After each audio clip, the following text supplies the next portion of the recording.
Back in 2017, I was about 6 months out of an internship with a local law firm.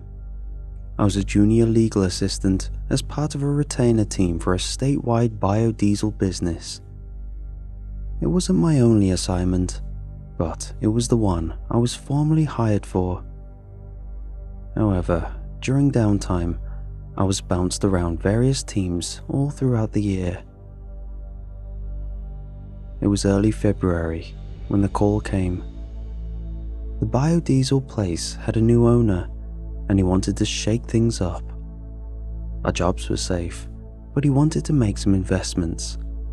New manufacturing plants, 2 in Missouri and 1 to the west, within reasonable driving distance from their warehouses. Only problem was, there were no suitable properties to build on. This could be a multi-million-dollar kind of thing, but we didn't have a property to sign off on.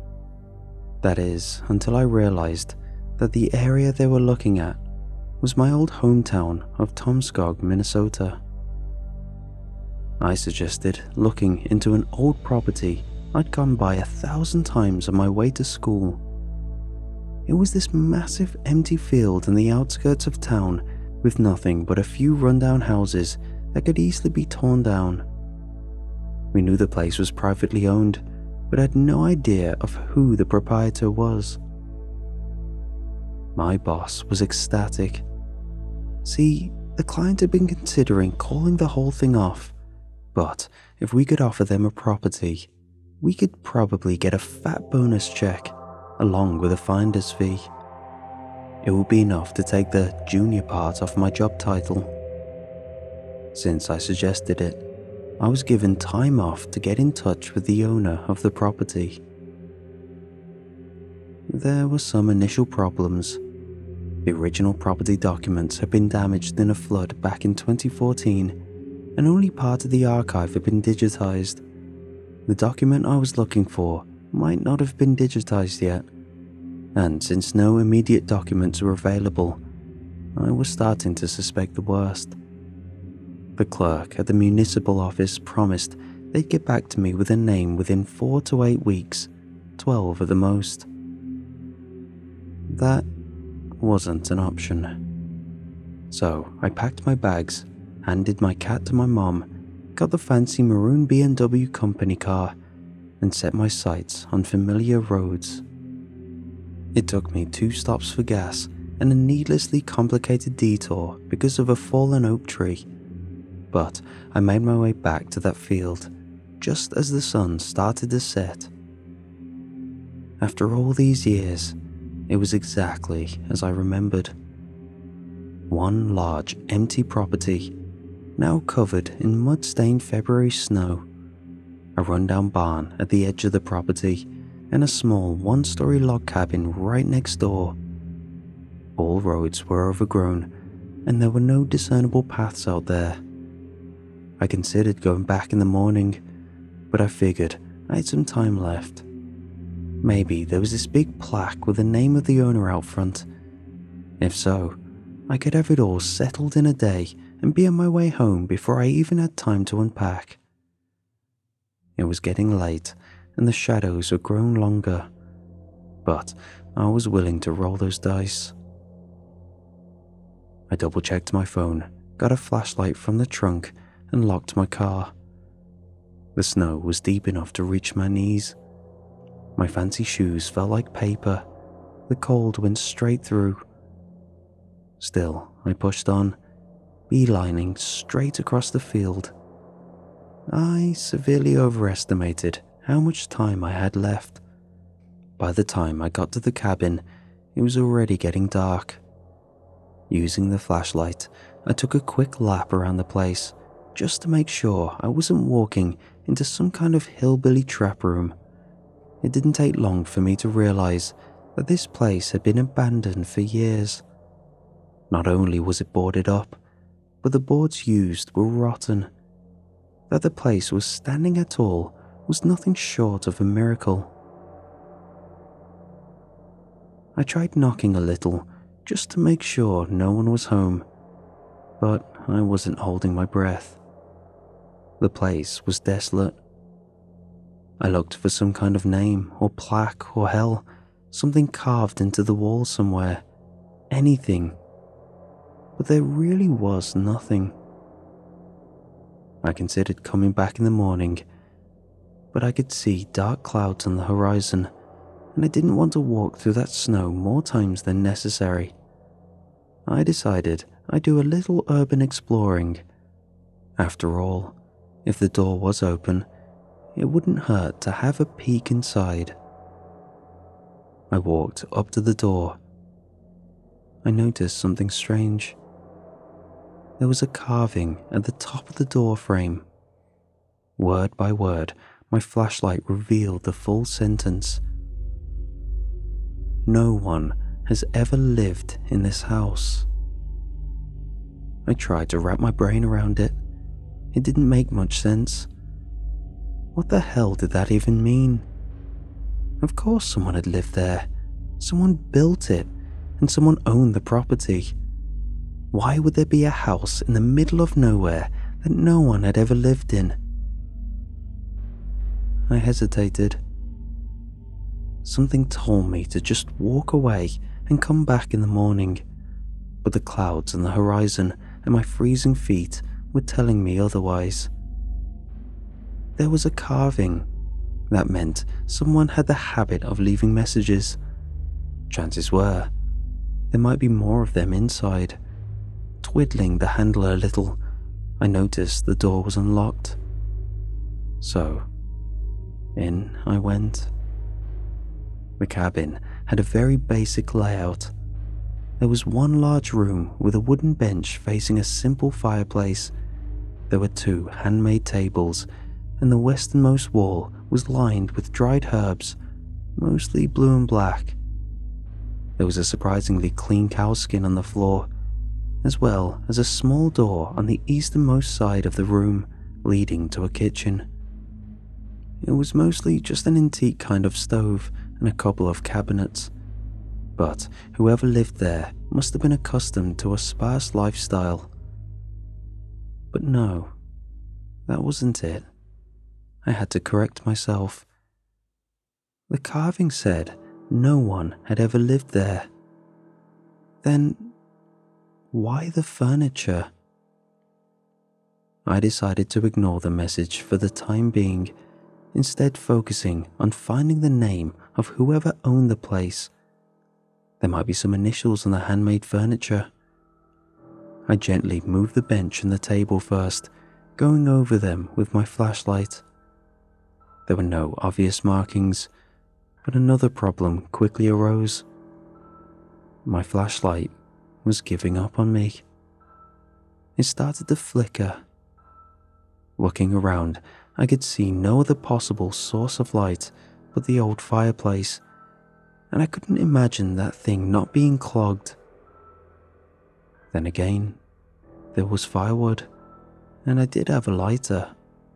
I quit smoking about 2 years prior, but I always kept it around, just in case. Breaking off a piece of bark and lighting it, I double-checked to make sure the smoke cleared and went up. Surprisingly, it did. Glancing at my phone, I figured I could use it for a flashlight as well, but I didn't want to drain the battery. Instead, I lit a fire and left the front door open, just in case the smoke didn't entirely clear out. Carbon monoxide poisoning ain't no joke. As the fire sputtered to life, I sat down to take a breather on the bench. It was a pretty cozy little cabin, the kind of place you'd stay in a night or 2 when going fishing. I could imagine my dad warming his hands by that fire. I lost him in 2010, but that was the kind of place he'd always been most at home in. As I warmed my hands, watching my shadows grow longer, I could imagine him sitting next to me. I could almost hear him. And in that moment, my eyes drifted to a space right in front of the fireplace. A space where a small iron plate protected the floor. I don't know what drove me to look closer, but I realized there were no screws or nails keeping that plate down. So, with a quick touch of the fire poker, it came loose, revealing a sort of makeshift metal box. There were 4 items in total: a broken pocket watch, an empty hip flask, 3 spent shotgun shells, and a small journal. I went straight for the journal, checking for a name. It was getting darker outside, so I huddled around the fire. As snow began to tap against the wooden barricades, I had 2 choices: to steal this journal or to read it by the fire as the storm raged on. It was my cold feet that decided for me. I took off my shoes and warmed them by the fire as I started to slowly read my way through the rough cursive text of the old journal. Not the kind of job I'd imagine I'd do at a law firm, but things never quite go the way you've planned. I opened the first page, hoping to find a name. Instead, I was greeted by a strange text. Journal, written by... Then nothing. That was it. No name, just that. I turned the book over, back and forth.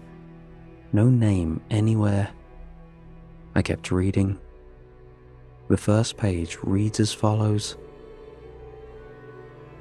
I once had a name and creed, a couple of truths thrown to the grave long before my end.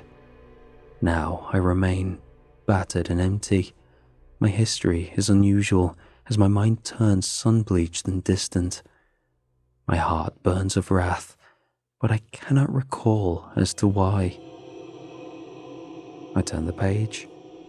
I couldn't help but to be intrigued, if not for any other reason than to find the name of the author.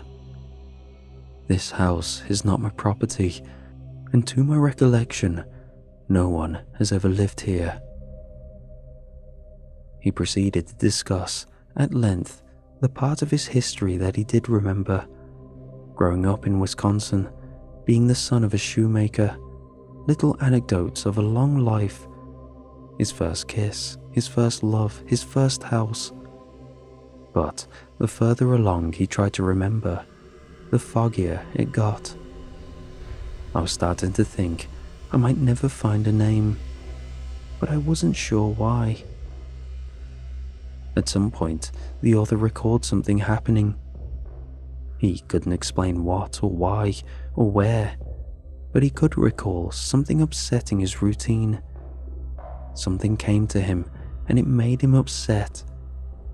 He spoke about putting up barricades, keeping a loaded shotgun at the ready, and locking himself inside for days on end. It might have been here that I made my stand, he wrote. It could be worse. It should be, but I can't say that it was. He would go on to detail some sort of struggle, but he couldn't picture what it was against. The text was so strangely written. I could tell there were segments as if written piece by piece, but it was impossible to tell just how much time had passed between them. Even in the journal, the author lamented on large segments of time randomly missing. I couldn't help but to consider the other items in the box, in particular, the spent shotgun shells. The author proceeded to explain how he'd broken the pocket watch as it frustrated him. He was losing track of time. He might think 10 minutes had passed, only to realize the entire afternoon was gone.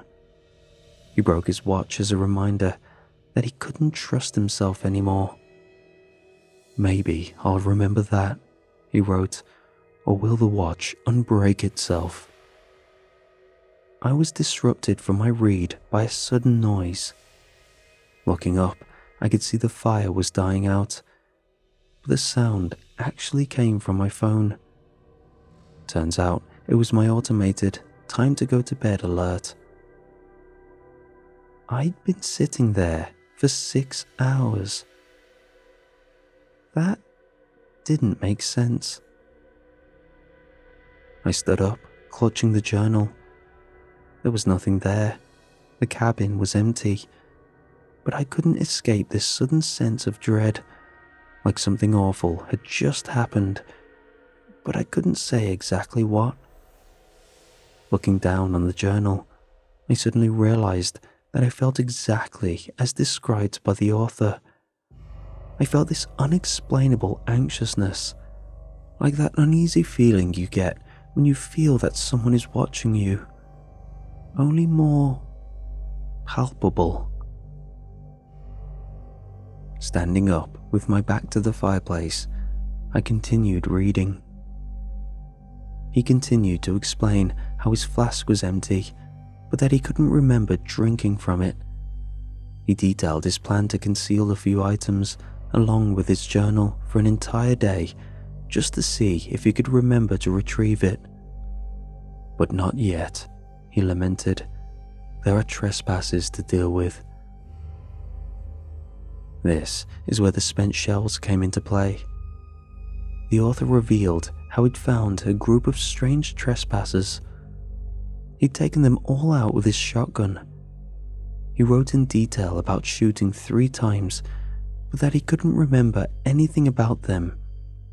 Men, women, or children, there was no way to tell. I buried them by the barn, he detailed. It seemed like the right thing to do. Why am I crying? As the journal neared its end, the author tried to summarize his remaining thoughts. Something came to him wherever he was. It did something, and as a result, everything was destroyed. He was devastated, but couldn't even remember why. It was like muscle memory. Something in his body was remembering the sadness. I inscribe upon this door, he wrote, that no one has ever lived here. I do not recall this place or anyone living here. It serves as a warning and a reminder that this is not my home. And with the final page, the author documented putting it all in a sort of hidden lockbox in front of the fireplace. He would do so for one day to see if he could remember retrieving it. Evidently, he couldn't. With the final words on the final page, he gave one last piece of insight, perhaps in a moment of clarity. It started when I lit the fire, he wrote. Everything turned worse after I lit the fire. Looking back at the fireplace and the sputtering logs, I slowly came to the realization of what kind of situation I'd put myself in.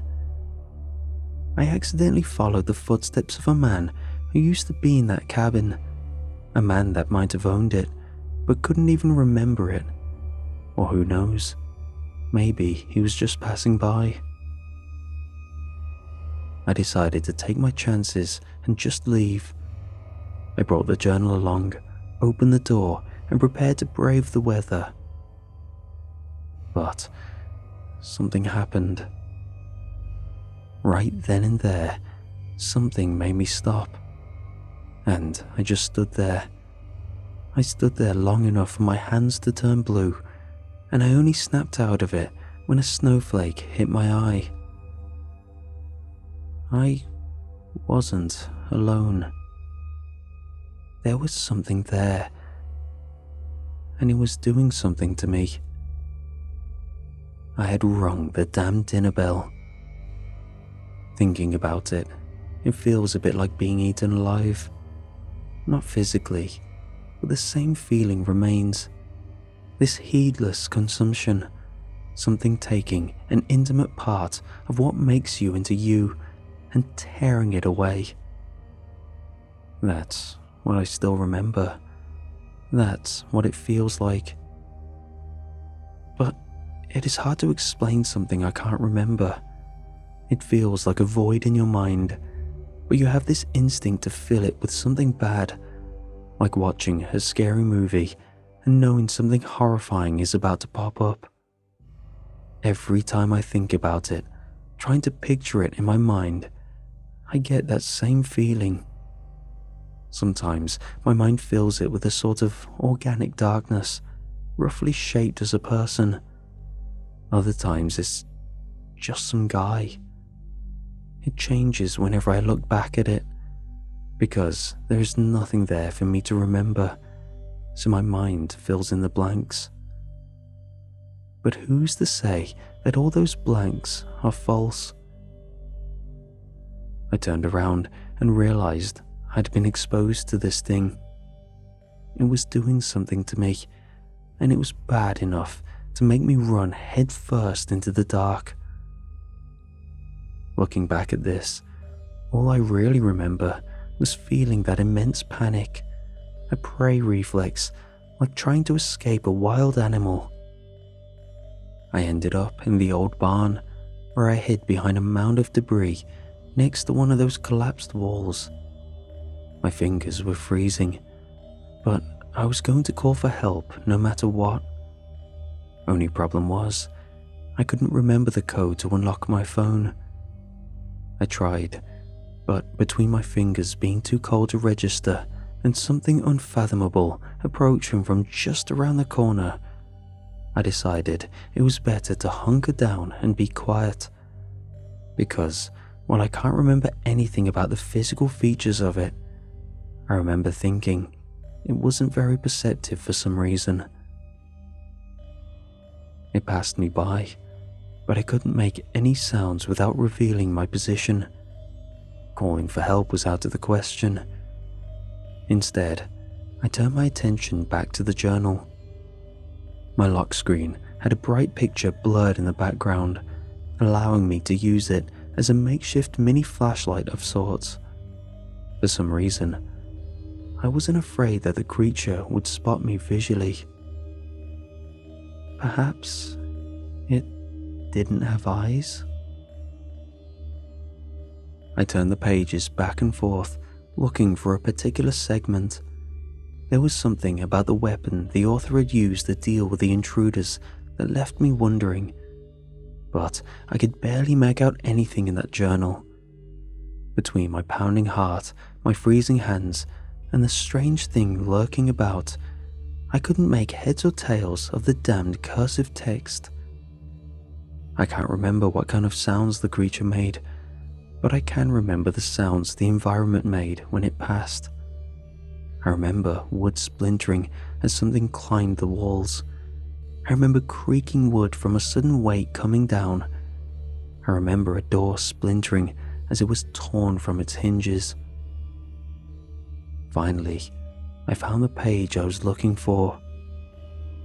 Just after talking about how he didn't know why he was sad about killing the intruders, the author wrote, "I threw the damn thing into the hayloft. I have not been able to retrieve it, as the memory of its shape eludes me. How does one recognize a weapon that one has no recollection of ever wielding?" I waited for the entity to step outside before I made my way upstairs. It is a strange feeling, trying to balance the instinct to run with the obsessive thought of staying quiet. Every creaking floorboard sent shivers down my spine, curling my toes in anticipation of something running me down. But nothing happened. It didn't take long for me to find it, an old double-barreled hunting rifle. Looking over it, I saw that there was some sort of shell still loaded. Perhaps it'd work, perhaps not. I was no expert, and I didn't have much of a choice but to try. I'd be a sitting duck out there without it. After all, I couldn't remember where I'd parked my car. I decided to go on the offensive. I made my way down the stairs a little too quick, and before long I heard this scurrying noise as something entered the old barn.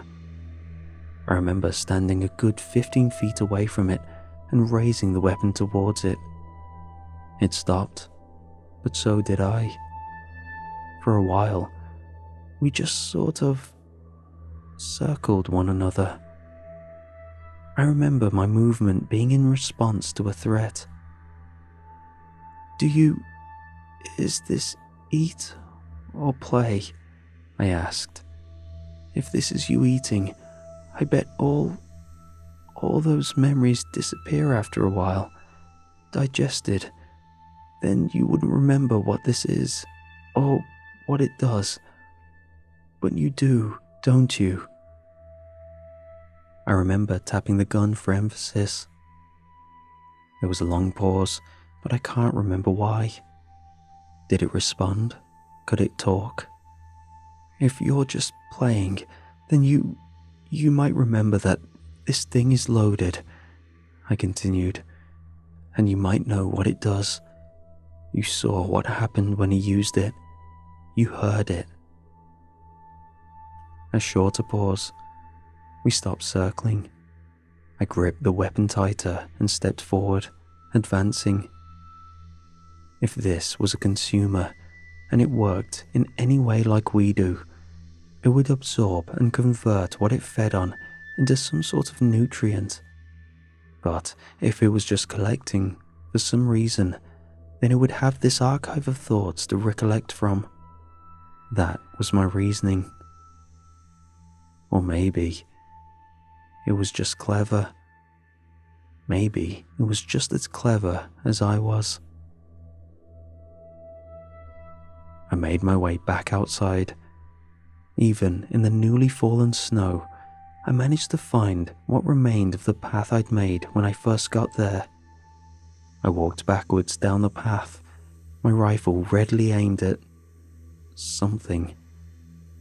I didn't want to pull the trigger. If it misfired or I missed, I was dead. Just having the means of defending myself was enough to keep it away. For now. I think it had left some sort of toxin in me. Despite not being anywhere near me, I still felt the effects of it. I kept falling into this sort of fugue state, getting turned around and losing grip of where I was going and why. At one point, I was just standing there, gawking at the dark as my rifle thumped to the ground. But there, in the dark, a memory surfaced. The same memory I'd felt back in the cabin. Thoughts of my dad taking me fishing. Back then, we'd worn rubber boots, and instead of snow, there was mud. It was still deep, and I had to walk the same way that I did in the snow. Maybe that's what triggered the memory to begin with. I tried to keep that image in my head. The anticipation as we gathered our bait, learning how to tie a proper knot, getting the correct measurements for the distance between the hook, the weight, and the bobber. I could almost hear the spinning fish line as the red and white bobber sailed across the lake. Just holding on to something I knew I couldn't forget was all I needed.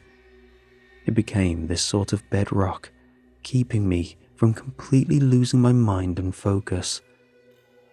I could keep going, holding on to something I knew to be true. It was a backstop, keeping me from losing track. I grabbed the rifle and pressed on. As I did, I remember something rustling the nearby trees, retreating into the woods.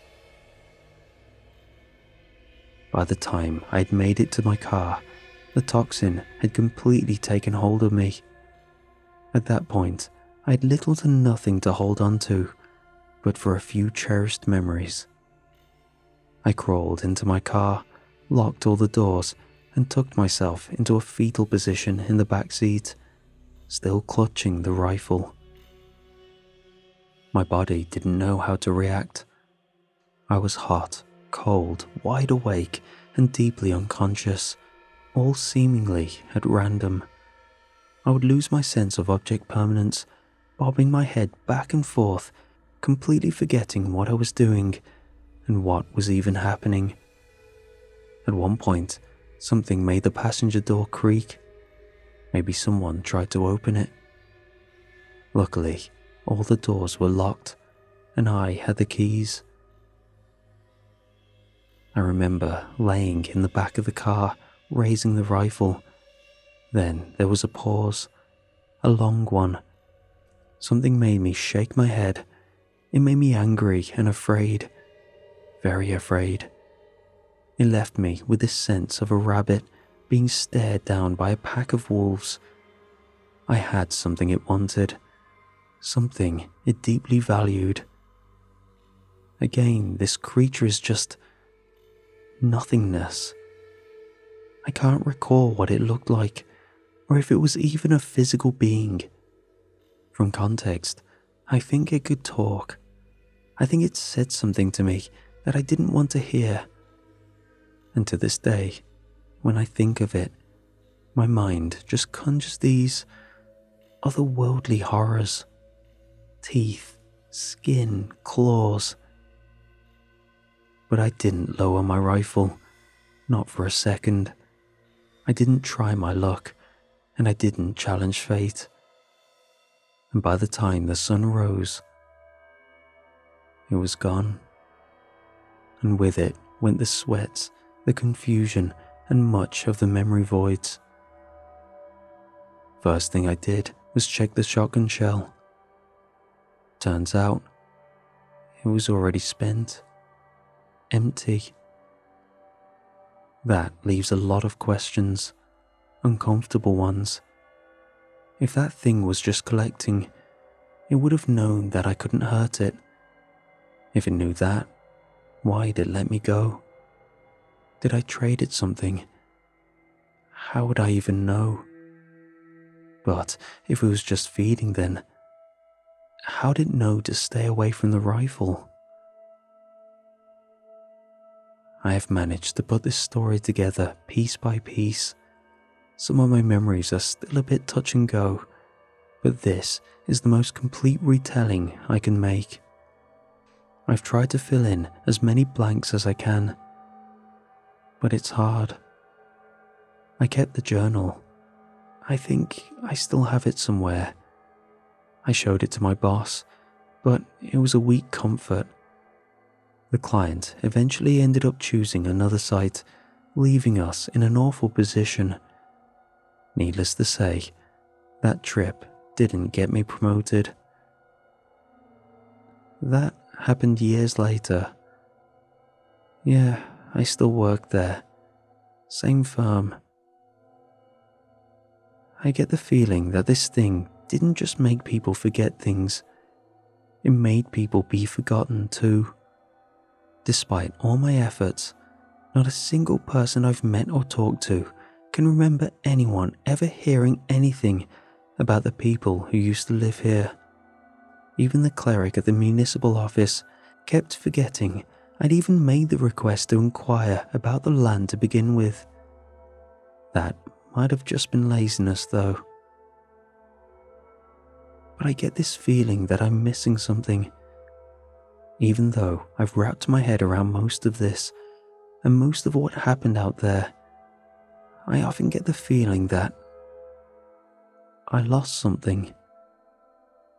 In those moments when everything in the world feels uncertain and half true, I look back at that day with my dad. I listen to the spinning of the fishing line. But here's the thing. This is what bothers me. This is what made me want to post, to kind of save this for posterity, like a journal of my own, hidden by my own fireplace. Lately, I can't remember what my dad's eyes looked like. Am I just forgetting?